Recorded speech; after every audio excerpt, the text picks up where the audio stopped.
guys. Stand by.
Welcome into the daily roundup show here at WagerTalk TV. I'm Meghan Payton. This is a brand new show that we are doing here at WagerTalk, a show that is designed and created to interact with all of you audience members for all the questions that you might have for our experts here at WagerTalk. Today, we've got a great panel of Andy Lang, Ralph Michaels, and Rob Vino. They'll all be going on to talk about their best bets, some things that they're going to be eyeing in tonight's games. But now's your chance to go into the chat room, answer or ask any questions that you have for any of these panels. We'll get to them here. That's the whole purpose of this show, is to interact with you all and give you guys a chance to talk to the experts that we are so lucky to have here at Wager Talk TV. So get your questions right now. I'm going to go through some market movements that have been happening this evening, and we're going to bring in Andy, Ralph, and Rob here in just a bit. All right, so if you have missed it, the Toronto Raptors at Minnesota Timberwolves, this has been a big movement. It opened as -2 Toronto, and now we're seeing Minnesota as a 5.5 point favorite. Totals at 231.5 for that game. Tip off at 8 p.m. Eastern. Another game in the NBA that keeps seeming to move in the Celtics' favor. Golden State at Boston. Tip off at 8:30 p.m. Eastern. Boston opened at -5. We're now seeing it all the way up to 7 at some books. It kind of stopped a little bit at -6.5, but FanDuel right now actually has it at -7 for Boston. Total is at 240.5 for that one. All right, let's move on to college basketball. Washington at Colorado. Colorado opened as an 8 point favorite against Washington. Now we're seeing Colorado at 9.5 points. App State at Coastal Carolina. It was a pick 'em. Now we're seeing Coastal Carolina as a 2 point underdog there. And then in the NHL, Bruins at Rangers. The Boston Bruins opened at +105. They are now laying points at -110. That is the movement. That is where the market is heading for tonight's Thursday games. It is January 19th. But let's let the experts do the talking and let's find a way to get some best bets here. The first person we're going to be bringing on is Ralph Michaels. Ralph Michaels is looking at some college basketball today. Ralph, thank you so much for coming on to our very first edition of Daily Roundup. How are you doing today? Doing great, Megan. And you see that Colorado game, that Washington game was 9.5, and now we're seeing a lot of nines. So some people feeling the love for Colorado and getting it up to 9.5, and now they're fading them after a couple losses at UCLA and USC over the weekend. Yeah, it's definitely been moving that way. And by the way, this is a reminder for any who are just joining right now. This is your chance to go into the live chat. Any questions that you have for Ralph Michaels, Andy Lang, Rob Vino, make sure you get them in. Now's the chance to get your last minute questions before you're betting on this evening slate. Ralph, I heard you've got something that you're looking at in college basketball, Eastern Washington game. What are you eyeing there? There's times when even if you've been handicapping 50 years, you go, why is this line like this? And to me, it's the most intriguing line. Eastern Washington comes in at 12-7, but that by no means shows how well they've been playing. They're 6-0 in the Big Sky. They're the hottest ATS team in the country at 10-1 against the spread their last 11 games. They are the number one team in the Big Sky against maybe the worst team in the Big Sky, Northern Colorado, and basically a pick'em game. So to me, I am an Eagles fan. I am happy with the way they're playing. I made this line -7. This is actually one of my client releases that's available. Oh, yeah, and by the way, while revenge is one of the most overused terms in sports betting, uh, if you got knocked out of your conference tournament by this team and now you're playing for the first time and you were a favorite in that game, that to me has revenge circled on Eastern Washington. So game 781, that tips off at 8 p.m. And just a reminder, head to WagerTalk or SportsMemo today. Anyway, Customer Appreciation Day, every package just $11 or a one-day all access $19.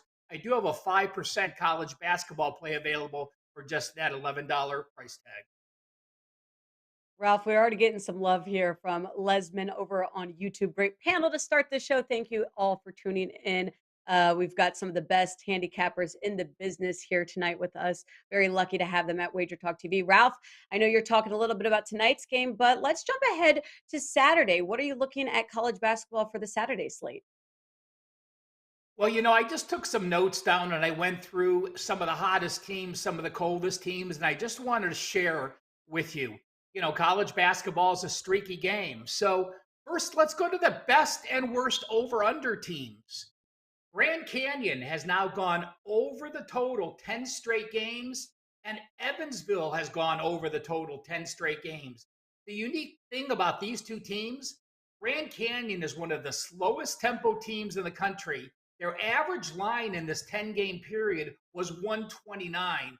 I know so often people want to look at college basketball and think, oh, those higher totals tend to go over more, and I want a fast-paced team. It just goes to show you, even when a team is slow-paced, if they're efficient offensively, you get very low totals, you can go over. So Grand Canyon, 10 straight overs. Evansville, 10 straight overs. On the flip side, the Florida Gators, 1-9 over-under. They've been going under by 11.5 points per game. That's important as well for all our new viewers. If you have an ATS record and you're only covering by a point or two, there's a lot of randomness involved. If you're going under the total by over 11 points per game, you know that is a stronger situation. And how about this, Megan? Merrimack plays St. Francis, New York on Sunday. Merrimack had gone under the total 16 straight games. 16 straight unders. What happened this last game? The score was 62-57, but Vegas adjusted the numbers so low down to 116 that the game went over by 5 points. But after those kind of streaks go down, that's maybe when you want to look on that team again. So Merrimack, 1-16 over under. And two situations I want you to pay attention to. Ivy League. Ivy plays Friday and Ivy plays Saturday. They don't take the midweek games to play because of the schooling. They don't want to travel as much, so they play back-to-back days. If you look at the Ivy League since 2012, if you lose at home on Friday and you're a home favorite playing on Saturday, those Ivy teams have covered 67.4%. So whoever's home on Friday is always home on Saturday. If you're on the road Friday, you're on the road Saturday. So pay attention to Friday's card. If an Ivy team loses at home and then they're a home favorite on Saturday, 29-14 against the spread, 67.4%. And one more I'll give you for Saturday and Sunday. If a team lost 3 straight to an opponent as a favorite, so you're playing a conference foe, you lost as a favorite last game, you lost as a favorite 2 games ago, you lost as a favorite 3 games ago, and now you're on the road, you have covered 60% since 2015. It applies to 2 teams this week, Saturday, Florida International, and Sunday, Fairfield. So just a quick snapshot of some of the hottest, the coldest, the over, the unders, and 2 systems that you can pay attention to and follow along. Hopefully they'll bring us a couple winners. Ralph Michaels, very lucky to have you here at Wager Talk TV. All of your insight here. And I am going to throw a question at you. Question coming in from Abby Jackson. She asks, what are your thoughts on -5 UCLA versus Arizona State? Shouldn't the line be more than this because they have been covering 3 to 4 games in a row? Ralph, any thoughts on Abby Jackson's question? Well, yes, they've covered three in a row, but guess what? Those three were home against USC, home against Utah, and home against Colorado, the lower half of the division. I think, I made the number 6. So, yes, I think it's a little bit more, but you have to remember, you've only gone on the road for 3 games. You played Stanford, you played Washington State, and you played Washington.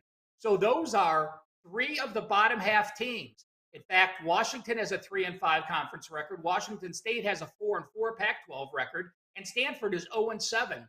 You are now taking on a team that's 6-1. So to me, I made it 1 point higher, but I completely believe it's the right line with UCLA playing the best opponent they faced on the road so far this season.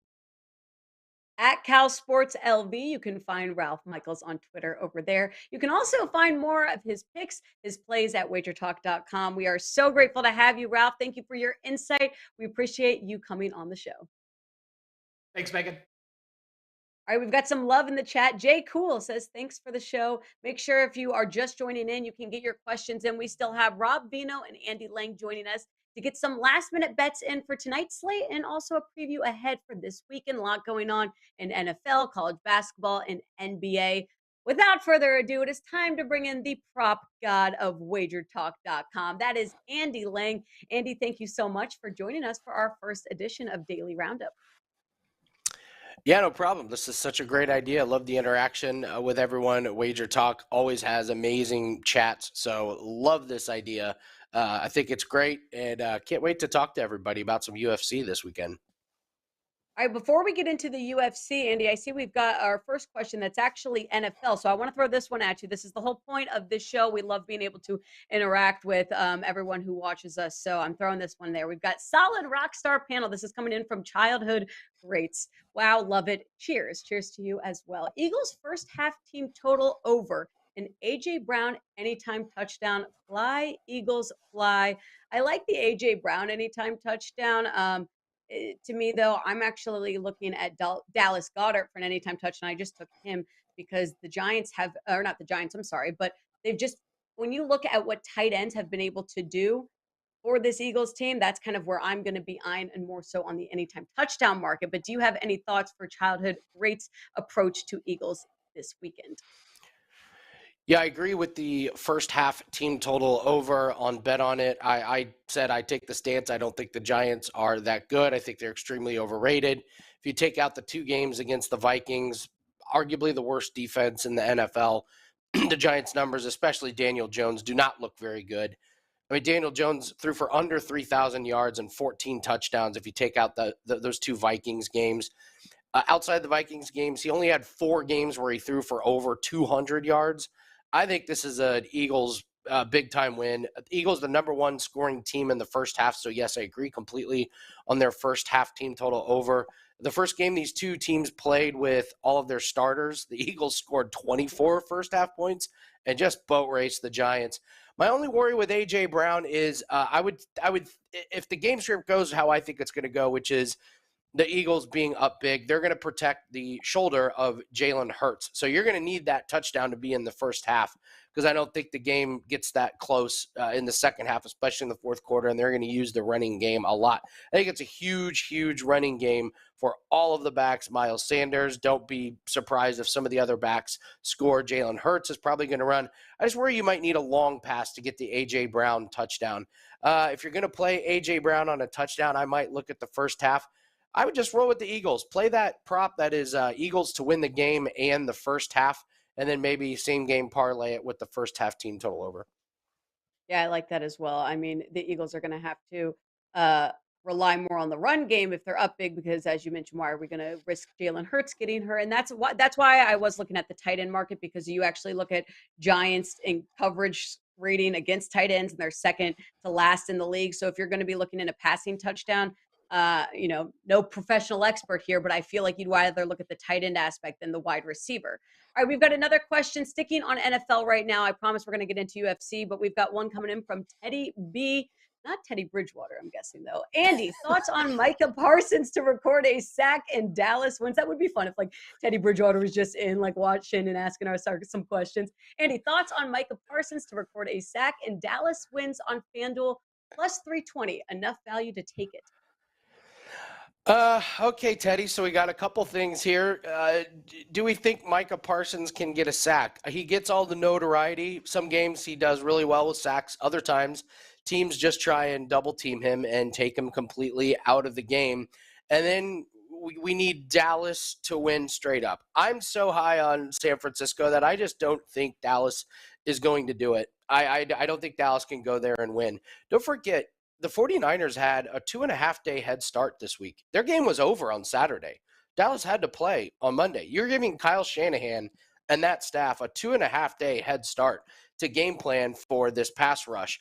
They've got unbelievable weapons that can minimize what Micah Parsons can do with Christian McCaffrey. We saw that Brock Purdy he's mobile enough to get himself out of trouble. And he's got those weapons with Kittle and Ayuk and Deebo Samuel. I think they can do their part to minimize what Parsons is going to do with some quick passes, some misdirection. I think they're going to toy with the Cowboys a little bit. This might come down to a shootout, but I believe in the San Francisco defense. I can't get there on this play because I just don't think Dallas wins. If you want to take Micah Parsons to record a sack, just take that one. Just take him to get a sack. I'm sure it's going to be a little bit of plus money, but I would not put Dallas to win with it. Just take Parsons by itself. All right, Andy, let's switch over to UFC. Great NFL slate coming up, but also a good UFC card we've got. What are you looking at for UFC? Well, a couple of things to know. This is in Brazil, so every fight has at least one Brazilian. A couple of them have two Brazilians fighting. The crowd is going to be insane. It always is in Brazil, so it's going to be one of the best and most fun cards. You've got a lot of fights that I think are going to end inside the distance. I'm going to go through a couple fights here that I think you can just parlay together or just play them individually that are not going to go the distance, are going to end in knockout. A female fight, Josiane Nunez. She is only 5'2". She is an absolute killer. Absolutely huge power, and she's fighting a woman that honestly is not very good. Lost her first two UFC fights in the first round. She probably loses again and gets cut by the UFC. This is a great chance for UFC to let Josiane Nunez get a knockout in front of her home crowd. I think she takes care of business.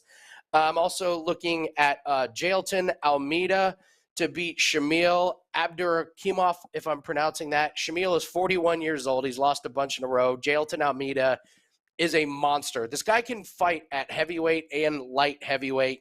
This fight should not be happening. I think this is only in Brazil because they know that they're going to get an exciting knockout from Brazilian Jailton Almeida. And then the other one I like does feature two Brazilians, Gregory Rodriguez and Bruno Ferreira. Bruno Ferreira is taking this on short notice.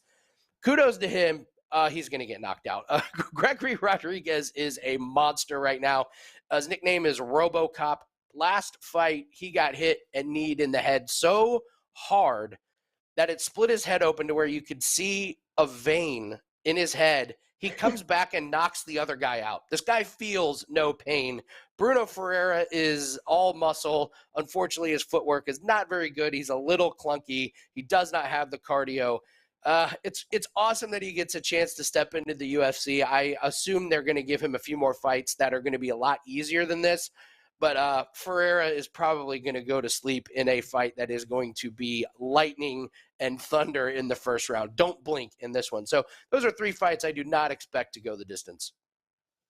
All right, Andy, we've got a question coming in here from Volbex. Any thoughts on Old Man Teixeira, I think is how you say that, to come out victorious as an underdog this weekend? I'm terrible at UFC pronunciation, so don't at me in the comments. Andy, what are you thinking here? You did very good. Glover Teixeira. Yes, I love Glover Teixeira at plus 120. Megan, this guy's 43 years old, and he's fighting for a championship. And in his last fight, he fought Yuri, and Yuri has unbelievable power, unbelievable wrestling and grappling. And Glover Teixeira made one disastrous little move in the last round that cost him. He was ahead on the scorecards. He ended up getting submitted right before the final bell. And now he gets to fight Jamal Hill, who is criminally overrated. I think he's on a 3-fight win streak by knockouts, but this is his opponents have been nowhere near the caliber of Glover Teixeira. Jamal Hill does not have great takedown defense, and a couple fights, one of them in particular, he got taken down 6 times. And this is what Teixeira does. Teixeira is tough as nails. He can absorb the shots that Jamal Hill is going to throw at him. Jamal Hill has a boxing stance, which means one of his legs is a lot more forward than most. Glover Teixeira is going to grab the leg and get him on the ground. And when he does, that is Glover Teixeira's world. I expect Teixeira to win. I don't know why he's an underdog here. He's plus 120. I think you could also sprinkle Glover Teixeira by submission, because once it gets on the ground, that's his world. So give me the underdog. Not only do I think there's good value in betting on Teixeira, I think he wins. I think the wrong fighter is favored in the main event. It's going to be an amazing main event, Megan, but give me the old man, 43 years young. That's incredibly impressive. Like, think about how much we talk about Tom Brady and his ability to play in the NFL. I mean, I don't think we give enough love to these UFC fighters out there. But Andy Lang, we are so appreciative to have you here at Wager Talk, giving plenty of insight. Let us know real quickly, what do you have up at WagerTalk.com before we let you go? 5% UFC play, the card we just talked about, and a 5% NFL play, and both those are up. So if you haven't taken advantage of Customer Appreciation Day, you can get 2 5% plays right now, $11 each. It just worked out really, really good this week. We're 18-8 in 5% NFL plays, and we're on an 8-1 run in the UFC. We're seeing both sports really, really well. Take advantage of those 5% plays today. Andy Lang, thank you very much for being a part of our very first episode of Roundup here at Wager Talk. You can find more of him at Bump Sports on Twitter. Thank you, Andy. All right, next up for our panel of amazing guests here for our very first edition of Daily Roundup, we have Rob Vino joining us. He's going to talk a little NBA action, and he's also going to answer some of the questions that you guys have in the comments. So now is your last chance. Get all of your questions in the live chat. We are going to bombard Rob here with all of the questions. Thank you very much, Rob, for joining us here on our very first episode.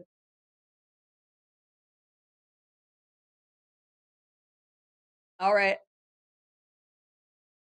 Rob, we're gonna kick you off. We're gonna kick you. We're gonna have to no. Oh, he's back. Yes. All right, good. Because I know a lot of people have some questions. Yeah. How are you doing? How's everything going? What do you have up at Wager Talk right now? Yeah, we're all good tonight, Megan. Glad to be part of the new format. WagerTalk.com. Obviously, it's been said before me. I'll say it again. $11 Thursday, Customer Appreciation Day from Wager Talk. My card includes a heavy NBA slate, 4 plays out of the NBA tonight, including a 4% best bet. And in addition to that, one of the weekend best bets in NFL Divisional Round playoff action. So 5 plays in all. $11 to show appreciation to the folks that have been with Wager Talk from day one. Great day to try out some of the handicappers, and of course to be on this show with a couple of my Wager Talk colleagues who are solid as a rock when it comes to handicapping. Rob, I know you've got a play here for 76ers, but let's get into some of the comments that are coming in. Right, we've got a question teasing the NFL. They're asking, or actually, sorry about that. We're switching Abby first. Abby says Philadelphia versus Portland over 233. Would you play that or the first half over? Well, it's interesting. Philadelphia's on such a hot streak offensively. Now, I think this run is up to 10 consecutive games of 112 points or more. In fact, it's 11 consecutive games now of 112 points or more as far as full game is concerned. And in those games, Philly's gone over 7 of the 11. So you would think it would be a little higher than that, Megan, at least over this 233 price, right? 7 of 11. You would think that the way they're scoring would be a little higher. It just goes to show you how hard it is to get to a number like this. However, the other side of the equation here, Portland, they've been tremendous as well, scoring points as of late. They're an interesting case, too, because Chauncey Billups called them out for not enough defense about a week and a half ago, and they played defense for about 3 games, and then it turned into an offensive outburst. So I would say I probably prefer to play the full game total over. I couldn't argue anybody off of first half, but I think at this point in time, if it comes out to be a close game late and we get the free throws late, my favorite in that would probably be the full game over. Okay, so we're going to look at, I know you're looking at 76ers at Trailblazers right now. This line has moved a little bit, but Philadelphia -2, the total's at 233 and a half. How are you handicapping this one later on at 10 p.m. Eastern? Well, it's interesting because I follow the prop god, Andy Lang, and I'm going to sit here and, deliver a prop bet that I made that's available to clients here tonight involving this game. And it's James Harden, points and assists to total over 30 and a half here. The other night against the Clippers in the second game in LA, Harden was basically non-existent, which was strange because James Harden has been on a heck of a run for the Philadelphia 76ers. He had gone over this particular number of 30 and a half PNA in 11 of his last 13 games. So when he fell shy the other night, and extremely shy, didn't put up much in the way of point production, didn't even attempt shots, made some wonder if James Harden wasn't carousing some of the old territories because he comes from Los Angeles prior to the Clippers game. But all that aside, I think here the bounce back is in effect. For the most part, Portland is a guard, smallish guard type team that Harden can get over the top of. And of course, when all you have to do, Megan, is feed the ball into Joel Embiid, you can almost get 10 assists by mistake. I expect Harden to get over 30 and a half here, points and assists. I think some might want to look at Damian Lillard as well, who's been on an absolute point scoring tear. I think his number has been cranked up by odds makers now to 31 and a half. And Dame has just been putting up 40-point performances with regularity over the course of his last 5 games. So maybe you want to look at Lillard over, but my recommendation here and what I released to clients today was James Harden, points and assists up and over 30 and a half. I like that. You can get Damian Lillard if you do want it at 30 and a half right now. I'm seeing at FanDuel. Rob, we appreciate your NBA breakdown. Very lucky to have you here at Wager Talk. I know that we've got some people here, though, in the live chat that want to switch back to NFL. So I'm going to throw a question at you coming in from Teasing the NFL. Can someone give me a reason to not bet Kansas City and Philadelphia on a teaser? That is the question coming in from Teasing the NFL. What are your thoughts on Kansas City Philly teaser? Well, if you're considering 6-point 2-team teaser, then the recommendation would be hurry up because I've seen 9s start to pop up where Kansas City is concerned, and you don't want to get stuck with the field goal price. Otherwise, now you have to bump your teaser up to 6.5 to get below that number. So if you can still get 8.5s in, there are plenty out there, but I wouldn't be slow to do this. And to answer the question in short, Megan, no, I couldn't give you a real good reason not to play those 2 teams in a 2-team teaser where you're laying under a field goal in both instances with home teams. Today, being just outside the Philadelphia area, the news on Jalen Hurts came back pretty good. Don't know that he'll be exactly the same Jalen Hurts that we saw throughout the year, but you're going to get a pretty good portion of Jalen Hurts, probably about 85 to 90% here. And that's what Philadelphia needs. I think a bigger concern, if you're looking at them, would be Lane Johnson, right tackle, who does need abdominal surgery and is chosen against it in order to play through the playoffs. So I think, that teaser is probably pretty safe as long as you can keep yourself under 3 in that Kansas City aspect. Yeah, I'm with you. I think we're seeing the positive improvements of Jalen Hurts makes me lean a little bit heavier on the points itself. However, I know Andy mentioned a good point. If you think that this Philly team is going to go up quick and that they're going to be up by more than a touchdown, there's something to be said about Jalen Hurts and how much they're going to rely on him, wanting to keep him as healthy as possible for potentially the NFC Championship. All right, we've got some love. Abby Jackson, thank you very much for coming in and giving us all of your questions and your comments. But most importantly, the Italian stallion, Mr. Vino, you got a lot of love in these from this fan group, Rob. Well, Abby Jackson is a follower who watches almost everything that we're a part of. So, today is a day made especially for folks like her, who I know from doing the amount of college football work I do, we always see her in the chat. NFL work, whatever it is, Abby seems to be there, and she's got some pretty solid handicapping thoughts. So I appreciate you, Abby. I know Wager Talk appreciates you, watching as a loyal fan of, or at least a loyal viewer of what we do here at, Wager Talk. What we do is kind of just to put you guys all in the best position to win, and we appreciate your feedback at all times. Megan, I'm going to step back just real quick here. I don't know how much time we have, and I don't want to overrun our segment, but real quick, there was a question posed earlier in the chat about Philadelphia team total first half.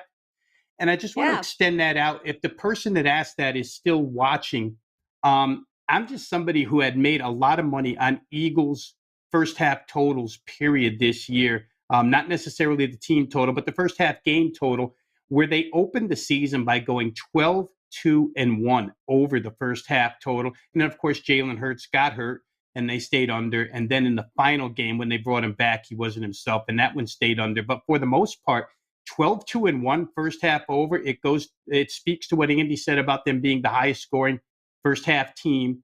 They usually do get out in front, like you mentioned, and the other side has to chase. We're dealing with 23.5 here, and that 12-2-1 mark stands for going over 23.5. So, if the person who asked the question is still viewing the show here, then absolutely look at game total for the first half as well as Philadelphia team total. Rob, I'm glad you brought that up. It was actually an account called Childhood Greats. If we can pull up the question on here, that's great. But I know that they also were talking about an A.J. Brown anytime touchdown. I don't know if they were planning on pairing those two together. But what would your thoughts be on the anytime touchdown market for Philly? Oh, here's the question, by the way. We can throw that up there. Oh, there we go. Eagles first half to an AJ. And fly Eagles panel, fly. So fly Eagles fly. Yeah. So I have to believe that whoever's asking this question isn't too far from where I am seated doing this show. AJ Brown and Jalen Hurts have a special connection, obviously going way back as friends. So he is somebody that he looks for. I think that goes beyond what we do from a statistical standpoint, Megan, right? Because you brought up a lot of good numbers about tight ends, and it sort of gets into the psychological, the situational, will a buddy look for a buddy when the time comes? And it's always possible. I don't know what the number is on that, but I would plus 105. I'd expect it the best you can get. 105 seems a little bit too low to me, so I probably would ignore it. I would have expected more than that, but odds makers may be trying to keep us away from A.J. Brown. You never know. Yeah, I'm looking right now just here, and not to keep you for extra time, but we're looking just at Eagles. This is a huge game. Jalen Hurts with the worst odds if we're talking anytime touchdowns, but Dallas Goedert, I mentioned, you can get him at plus 210 right now. I mean, even if you're going to look at a receiver and you're not going to go A.J. Brown, I mean, what about Smith? Plus 160. That's at least a little bit better to me than 105. How do you feel about that one? Yeah, it's interesting because teams have learned over the course of the year that maybe you pay a little more special attention over the top to A.J. Brown. And that left Devontae Smith open a lot towards the end of the season. So that point is well taken, too. I don't know how the Giants in the third time around, that's also a thing to note here is that you have film from the first two games, and maybe the Giants can come up with a different kind of coverage here where A.J. Brown doesn't chew them up alive. So there's a lot that goes into that. But if we're just, again, as bettors, we're always betting into, against, or with numbers. And to me, that number just seems shy. If that number was plus 145, I probably would have no hesitation saying, yeah, take A.J. Brown. But at near even money, I'm not so sure. Like you're mentioning, Megan, there are probably better options on the card, especially if, the Eagles are in situations close to the goal line. You'd be more apt. And I know A.J. Brown is a guy you can just throw it up to from the 4-yard line, but Goddard hurts himself. There's a lot of other options for the Eagles when they're that close. So I would probably ignore it. That doesn't mean it's wrong, but it's just the way I would play it. Rob Vino. You can find more of him at Rob Vino Sports on Twitter. Appreciate you as always here at Wager Talk. I know the audience is very grateful to have you on. We're very grateful that for our very first episode, you were able to give us all of your insights on the slate of games for tonight and this weekend. Thank you, Rob, for coming on. Thanks for having me, Megan. Great show. Thank you all for tuning in to our very first edition of our daily roundup show here at Wager Talk TV. This is going to be a weekly show. We're planning on doing these on Saturdays, so make sure you guys are subscribed. Hit the notifications button so you are always alerted every time we have a new show coming up. Thank you all for joining us for our first edition of Daily Roundup.